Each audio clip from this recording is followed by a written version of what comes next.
हरे Krishna friends. तो आज हम चर्चा करने वाले हैं यूएस के नए रेसिप्रोकल टैरिफ के बारे में।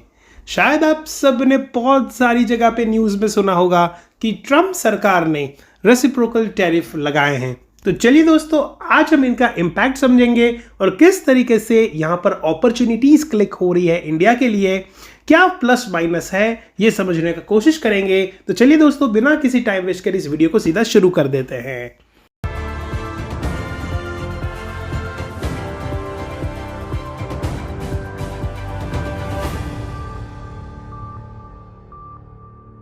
तो सबसे पहले दोस्तों हम ये समझते हैं कि टैरिफ्स क्या होता है। टैरिफ्स बेसिकली इंपोर्ट ड्यूटी है। जब भी कोई सामान हम भारत देश में भी मंगाते हैं तभी सरकार एक इंपोर्ट ड्यूटी चार्ज करती है। ये इंपोर्ट ड्यूटी इसलिए चार्ज करती है ताकि सामान थोड़ा महंगा हो जाए और इसी बहाने मेक इन इंडिया जैसे प्रोजेक्ट्स को सपोर्ट मिले। ठीक है, भारत देश का प्रोडक्शन हो, राइट, उसको बढ़ावा देने के लिए यहाँ का प्रोडक्शन टिका रहे, मजबूत बने, इसके लिए ड्यूटीज लगाई जाती है। अमेरिका अब तक मैन्युफैक्चरिंग देश नहीं माना जाता था और आज की डेट में भी वो नहीं माना जा रहा है, लेकिन फिर भी उन्होंने अपने देश का विकास के लिए ड्यूटी स्ट्रक्चर इम्पोज किए हैं। हालांकि पहले भी ड्यूटीज थे अमेरिका में, ऐसे नहीं है। कोई भी सामान अमेरिका जाता तो अमेरिकन्स बायर्स तकरीबन 2 से 8% ड्यूटी भरते थे उनके नियम के अनुसार, उनके कस्टम्स को। लेकिन वही टैरिफ बढ़ाए गए हैं और इनको नाम रेसिप्रोकल क्यों दिया है दोस्तों? क्योंकि अमेरिका का कहना यह है कि जैसा जो देश हमसे चार्ज कर रहा है हमारे प्रोडक्ट्स के ऊपर ड्यूटी उनके देशों में, उतना ही लगभग हम चार्ज करेंगे। इसके लिए उन्होंने नाम दिया है रेसिप्रोकल टैरिफ।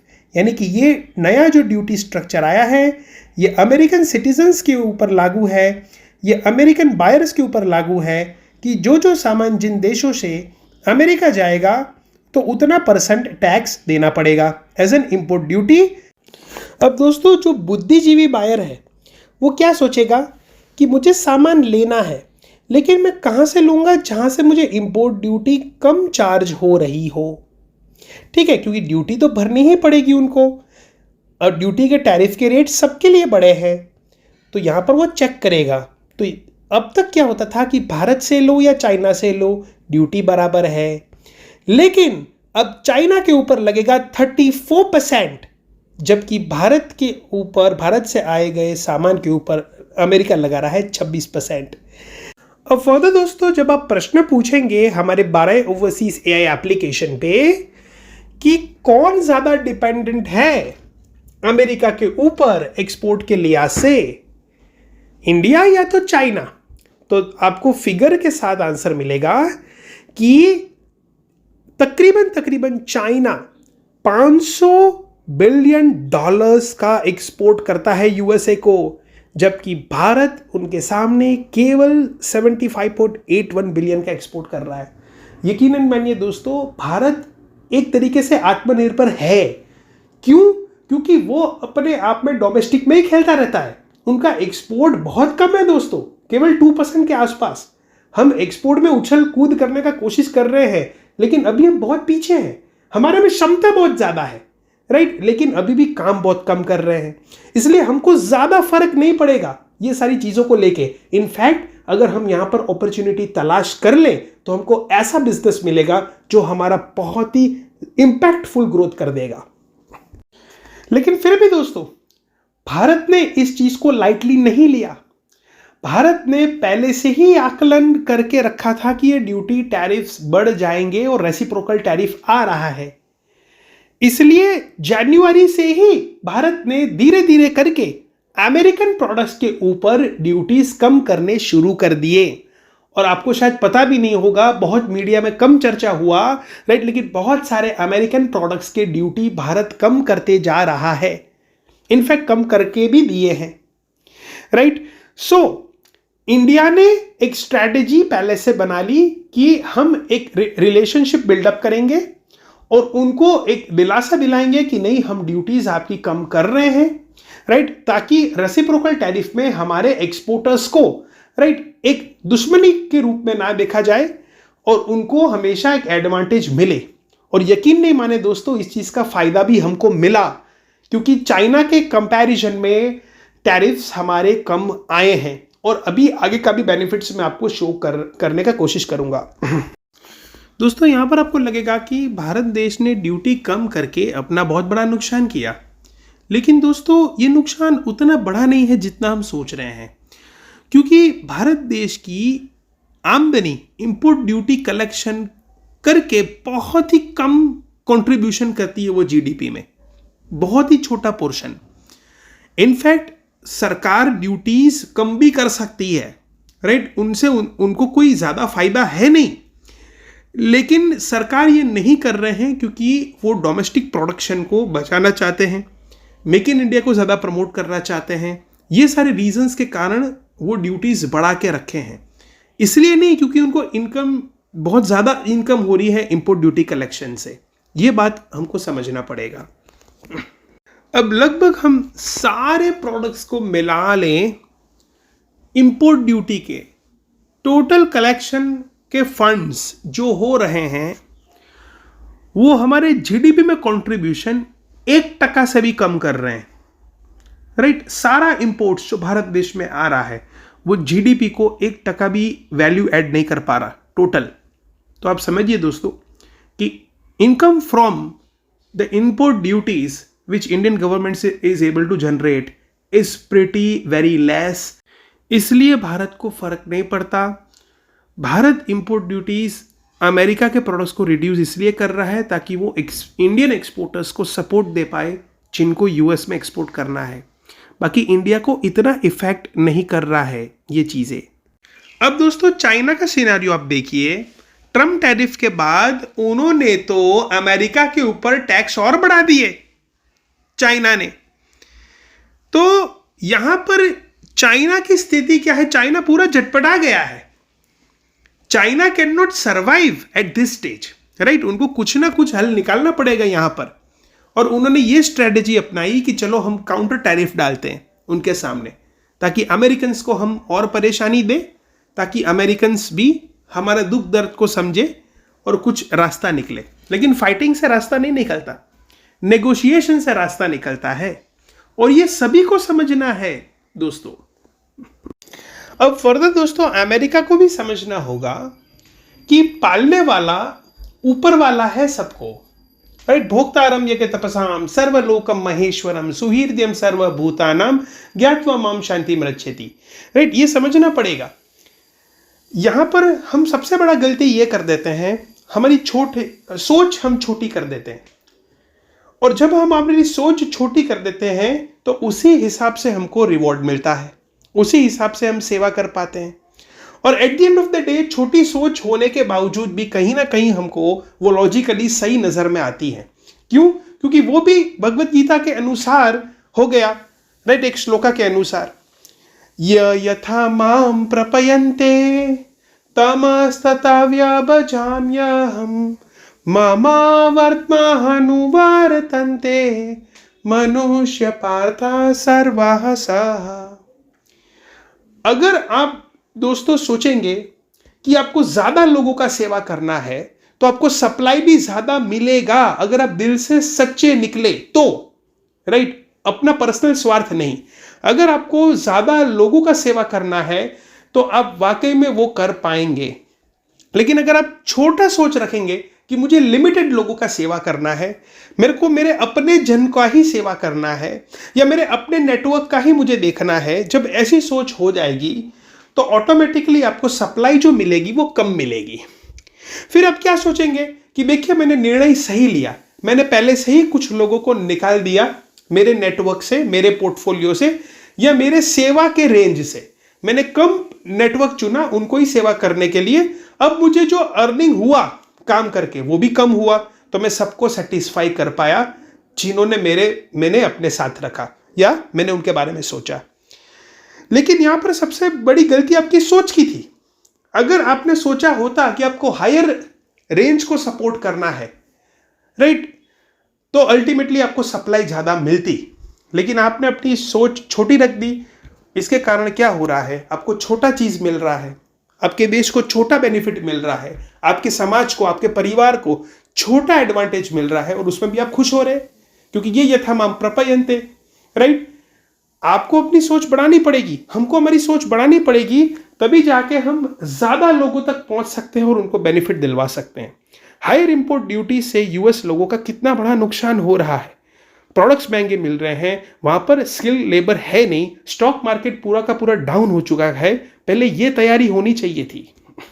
अगर आपके देश को ड्यूटीज बढ़ानी है तो पहले अपना मैन्युफैक्चरिंग इंफ्रास्ट्रक्चर इंप्रूव करना पड़ेगा, और उसके लिए सबसे ज्यादा लोगों की जरूरत पड़ती है, right, real humans.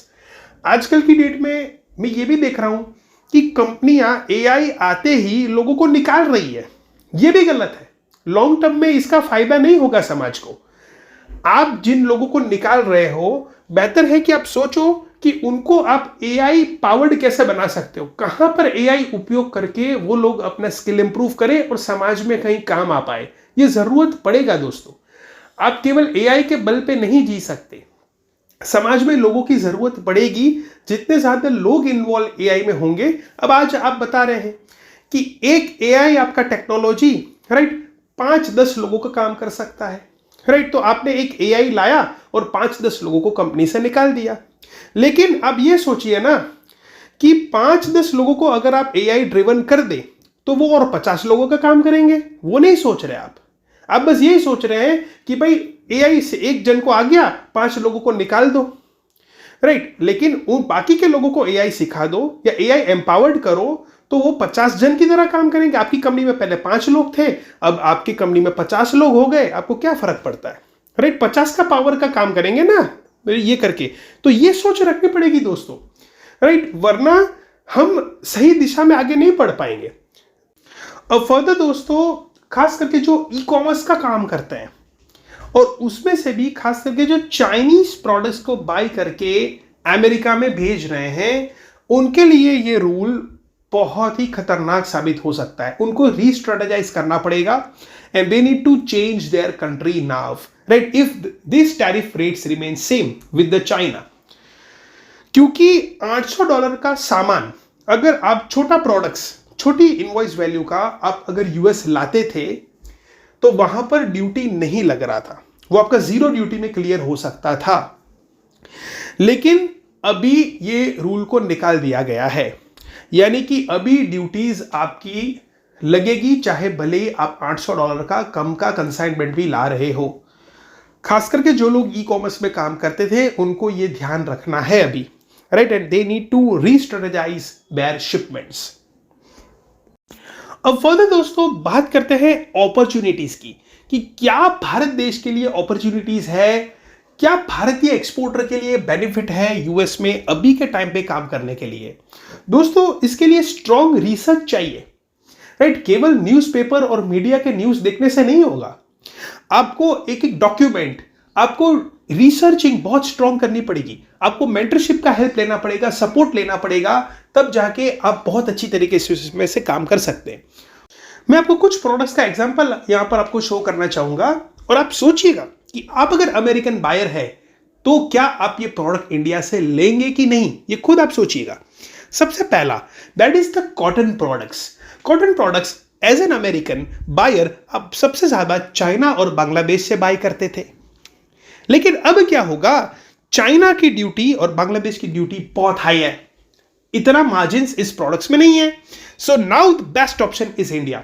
India already ये प्रोडक्ट का सबसे बेस्ट क्वालिटी प्रोड्यूसर था और आज भी है, तो अभी अनडाउटेडली आपको सोचना भी नहीं है एज एन अमेरिकन बायर, आपको सीधा इंडिया में ऑर्डर प्लेस करना है।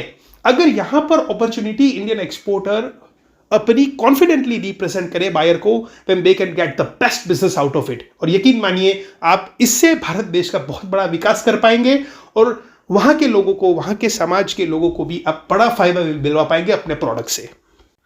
फर्दर प्रोडक्ट्स की बात करें दोस्तों तो खास करके इलेक्ट्रॉनिक प्रोडक्ट्स, जिसमें फोन के पार्ट्स हो गए हैं, सेमीकंडक्टर्स हो गए हैं, और आजकल के टाइम में दोस्तों electronics is going to boom, क्योंकि हर जगह अगर आप एआई यूज कर रहे हैं, राइट, आप इन्वेंशंस यूज भी आप एआई के थ्रू कर रहे हैं, टेक्नोलॉजिकल ड्रिवन हो रहा है, रोबोट्स बन रहे हैं, right, everywhere this is going to take place. अब इसमें केवल इंडिया ड्यूटी में ही नहीं, लेकिन ट्रस्ट में भी सबसे आगे है, राइट। खास करके जब डेटा सिक्योरिटी की बात आती है, सेफ्टी की बात आती है, तो इंडिया के ऊपर आज की डेट में भरोसा ज़्यादा कर सकते हैं लोग।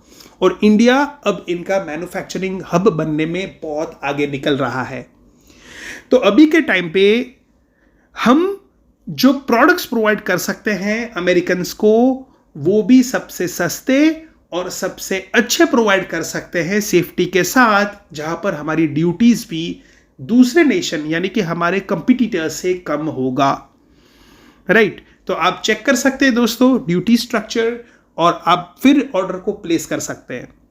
तो यहां पर भी एक बड़ी अपॉर्चुनिटी होगी। और इनफैक्ट अमेरिका पहले से ही चाहता था कि चाइना के अलावा हम इलेक्ट्रॉनिक कंपोनेंट्स में और देशों का अल्टरनेटिव वो ढूंढ रहा था कि हम किसी और नेशन को इलेक्ट्रॉनिक्स में बूस्ट करने का मौका दें, क्योंकि एक ही देश इलेक्ट्रॉनिक्स सप्लाई करता रहे ये अमेरिका भी नहीं चाह रहा था उनके सेफ्टी के रिगार्डिंग, राइट। सो यहां पर भी एक बड़ी अपॉर्चुनिटी रहेगी हमेशा, चाहे टैरिफ का कुछ भी हो, लेकिन there will be some of the advantage to the Indian players की जहां पर वो ये क्षेत्र का प्रोडक्ट्स को सप्लाई कर सकते हैं अमेरिकन को और दुनिया में।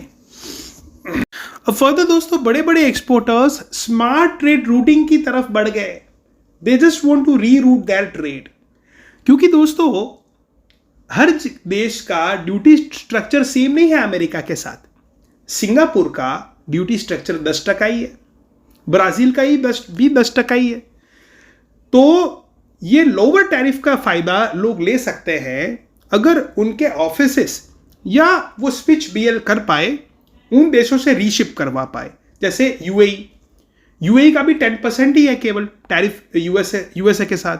तो बहुत सारे ऐसे भारतीय व्यापारी हैं जिनका यूएई में ऑफिस है। तो जिनका यूएई में ऑफिस है वहां से वो प्रोडक्ट भारत देश से इंपोर्ट करवा के कुछ वैल्यू ऐड कर सकते हैं उसमें, right. And they can reship that to USA, right. Reexport हो जाएगा ये एक प्रकार से, और री एक्सपोर्ट आप करके एक बड़ा एडवांटेज ले सकते हैं। तो जिन देश के साथ यूएसए का टैरिफ कम है, राइट, वहां से री एक्सपोर्ट का भी एक बड़ा अपॉर्चुनिटी है, जहां पर आप वर्कआउट कर सकते हैं with the proper value addition, so that that's become ethical. Even the switch BL formalities could be done, right? इसके रिगार्डिंग अगर आपने मेरा 1 to 20 वीडियो सीरीज नहीं देखा है तो सबसे पहले बेसिकली ट्रेड को समझने का कोशिश करें कि कैसे एक्सपोर्ट इंपोर्ट को एग्जीक्यूट हम कर सकते हैं प्रॉपरली। सिंगापुर है वो ट्रांसशिपमेंट हब है, राइट। ट्रांसशिपमेंट हब मतलब कि सारे जो वेसल्स के रूट है वो सिंगापुर के थ्रू जाते हैं बहुत सारे, और ट्रांसशिपमेंट हब मतलब कि वहां पर वेसल्स रुकते हैं, कुछ कंटेनर्स वहां पर अनलोड होते हैं, वापिस से रीलोड होते हैं, राइट। सो ये ऑलरेडी आपके रास्ते में आएगा काफी प्रोडक्ट्स के रिगार्डिंग, राइट। तो you can restrategize your trade, right, and can make the good business, right. आप देख सकते हैं कि which would be the feasible option to have an setup over there, directly switch BL करना है, how you can add the value, right, so that the products has some value addition of that origin country, right? So you can re-strategize it and you can reship so that you can execute this kind of trades. Further दोस्तों, last but not the least, ऐसे situation में अगर आप properly research करेंगे तो दोस्तों आपको ऐसे बिजनेस अपॉर्चुनिटी मिलेगी जो आपको शायद और कहीं ना मिल पाए, क्योंकि ये नया है, लोगों के लिए स्टडी करना मुश्किल है।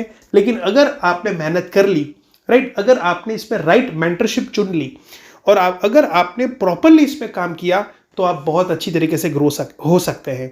बहुत सारे एग्जम्पशंस है इस टैरिफ में, भले ही ऑल प्रोडक्ट बताए जा रहे हैं, लेकिन बहुत सारे ऐसे प्रोडक्ट्स हैं, राइट, जहां पर टैरिफ का ये लागू नहीं होगा, और ये अलग से आपको व्हाइट हाउस की फैक्ट शीट में मिलेगा। बहुत सारे नोटिफिकेशन आप गो थ्रू करेंगे तो you will be able to find out कि मैनी प्रोडक्ट जो आप भारत देश से एक्सपोर्ट कर सकते हो जो एग्जेम्प्टेड है, वहां पर ये टैरिफ उनके ऊपर लागू नहीं पड़ेंगे। उसमें से एक मुख्य क्षेत्र आता है फार्मास्यूटिकल्स, राइट। दवाई के ऊपर ये लागू नहीं पड़ता है, हालांकि बताया जा रहा है कि दवाई के ऊपर लेटर ऑन वो इंपोज करेंगे, लेकिन फिर भी लोग दवाई लेना बंद नहीं करेंगे। ये एक सबसे बूमिंग इंडस्ट्री है जहां पर एक नए लोगों को भी काम करने का अपॉर्चुनिटी है। If they are able to make some investment, right, then they can really hit on the ground running in this sector as well. तो बस दोस्तों आज के लिए इतना ही रखते हैं, मिलते हैं अगले वीडियो में। तब तक के लिए जय Shri Krishna, have a nice day, good bye.